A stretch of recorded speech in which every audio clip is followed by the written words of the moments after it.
दोस्तों कॉन्स्टिपेशन कब्ज़ के ऊपर मैंने पहले भी वीडियो बनाई थी। अभी दोबारा दोस्तों ने रिक्वेस्ट की कि कब्ज़ के ऊपर मैं एक और वीडियो बनाऊं। दोस्तों कब्ज़ ये होता है कि किसी बंदे को जो पोटी है वो सख्त आती है, ज़ोर लगा के करनी पड़ती है और यूजुअली 2 या 3 दिन के बाद आती है।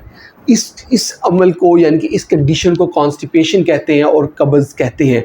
कुछ लोग इस पे जो है ना गलत टर्म यूज़ करते हैं। उनको जो है ना पोटियाँ बार बार आ रही होती हैं, नॉर्मल होती हैं, लेकिन पोटी करते उनको दर्द होती है और इसको वो कब्ज़ कह रहे होते हैं। ये कब्ज़ नहीं होती, इसको टेनिस्मस कहते हैं।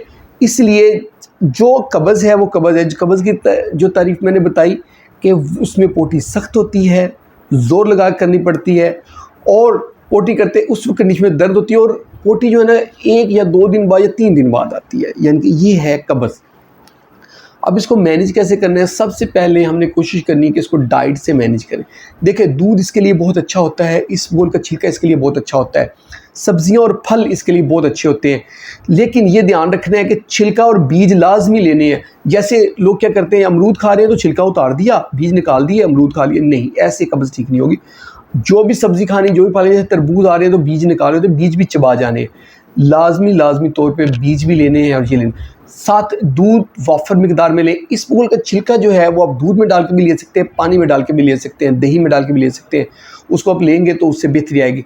इसी तरह जो चोकर यानी जो छान बूरा होता है आटे में से जो निकलता है वो नहीं निकालना, छान बूरा समेत खाने, या एक्स्ट्रा छान बूरा मिल जाता है, एक्स्ट्रा जिसको ब्रान कहते हैं या उसको चोकर कहते हैं, वो एक्स्ट्रा मिल जाती है खाने वाली। एक जानवरों वाली होती है, वो ज़रा रफ़ होती है, वो खाई नहीं जाती। इंसानों के लिए भी मिल जाती है मार्ट वगैरह से। उसको आप आटे में मिक्स करें, उसकी रोटी बना के खाया करें। और मैदे का इस्तेमाल कम से कम करना है, शुगर का इस्तेमाल कम से कम करना है। मैदा अगर आप लेते हैं उससे कॉन्स्टिपेशन होती है। इसके अलावा जो है जो मेडिसिन इसमें ली जाती है, उसमें जो मेडिसिन क्रेमाफिन सिरप यूज़ किया जाता है।